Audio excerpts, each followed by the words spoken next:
আজকের আলোচনায় অন্যতম একটা দিক আসলো যে ধাপে ধাপে চিন্তা করতে হবে, যে রেস্কিউ, তারপরে ত্রাণ, তারপরে এই যে রিহ্যাবিলিটেশন, আমাদের পুনর্বাসন, স্বাস্থ্যের বিষয়গুলো। আরেকটা বড় জিনিস চলে আসলো যে আসলে আজকের এই আলোচনার মধ্যে আমরা ত্রাণ, বন্যাত্মর স্বাস্থ্য সমস্যা নিয়ে আলোচনা করছিলাম, কিন্তু এক অর্থে সার্বিক আলোচনা চলে গেল আমাদের সার্বিক স্বাস্থ্য ব্যবস্থা।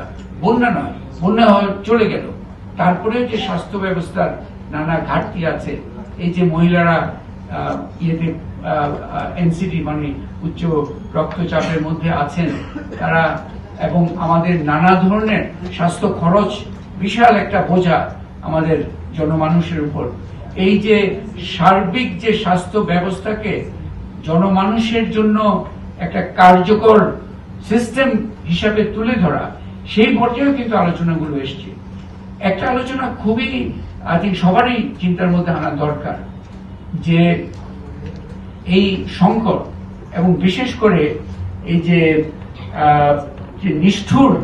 নিষ্ঠুরতার মাধ্যমে যে পতিত যে সরকার, তারা যে ছাত্র হত্যা থেকে ছাত্র জনতা হত্যা, অ্যাকচুয়ালি, কারণ আমি হাসপাতালে গিয়ে দেখেছি যে কারা ইনজিওর, কারা মারা গেছে, তার একটা অংশ ছাত্র বটেই, বড় একটা অংশ কিন্তু সাধারণ মানুষ, বিভিন্ন পর্যায়ে সাধারণ মানুষ, দরিদ্র সাধারণ মানুষ। তো এই জায়গায় আজকে আমরা বন্যার জন্য এই মেন্টাল হেলথের বিষয়টা করছি। একটা হিলিং এর খুবই প্রয়োজন আছে বাংলাদেশের এই মুহূর্তে।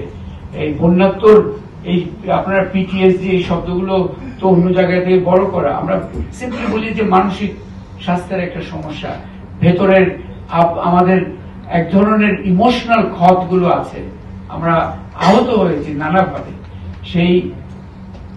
সেই ক্ষতগুলো কিভাবে সারানো যাবে সেটাও কিন্তু খুব দরকার। এই যে হিলিং কনভারসেশন সমাজের মধ্যে, ডেফিনেটলি বন্যার অ্যারাউন্ডে, কিন্তু সার্বিকভাবে আমরা মাঠে গিয়েছি, তখন দেখেছি যে এই যে শুধু আহত এবং নিহত হয়েছে, আহত হয়েছে, হাসপাতালে, তা নয়, বৈষম্য যেখানে থাকছে না, যেখানে সবাই নির্ভয়ে, যেখানে আপনার অংশগ্রহণের জায়গাগুলো উন্মুক্ত হবে, সেই ধরনের সমাজ গড়ার আকাঙ্ক্ষাটাও কিন্তু তীব্র হয়েছে, অবক্ষয় হয়েছে, সেই আকাঙ্ক্ষাটাও তীব্র হয়েছে। তো আমরা অবক্ষয়টাকে একটা অপারেশনাল ভাবে দেখব, আকাঙ্ক্ষাটাকে একটা আমাদের চলার একটা শক্তি হিসেবে দেখব। তো আজকে আমি যেটা বললাম, এখান থেকে আমরা একটা পূর্ণাঙ্গ রিপোর্ট তৈরি করব। আমরা আশা করি বিভিন্ন পর্যায়ে, এটা এমন না যে এই রিপোর্ট একটা কোথাও একটা দিলাম আমরা এনজিওদের সাথে কাজ হচ্ছে, আমরা স্থানীয় পর্যায়ে কাজ হচ্ছে, রাষ্ট্রের সাথে স্বাস্থ্য সেবা, স্থানীয় সরকারের বিষয়গুলো খুব সচল হওয়া দরকার, স্থানীয় প্রশাসনের সচল হওয়া দরকার, স্থানীয় স্বাস্থ্য প্রশাসন তাদেরও নির্ভয়ে কাজ করার যে পরিবেশ সেগুলো করা দরকার, নিরাপত্তার জায়গাগুলো খুব দরকার। আপনারা বলছেন যে এখনো কিন্তু নিরাপত্তার বিষয়টাও অত্যন্ত গুরুত্বপূর্ণ। এই সময়ে, ত্রাণের সময়ও একজন ছাত্র বললেন না যে নিয়ে গেছেন, ওরা আরেক জায়গায় নিতে চেয়েছিলেন কিন্তু পারে নাই।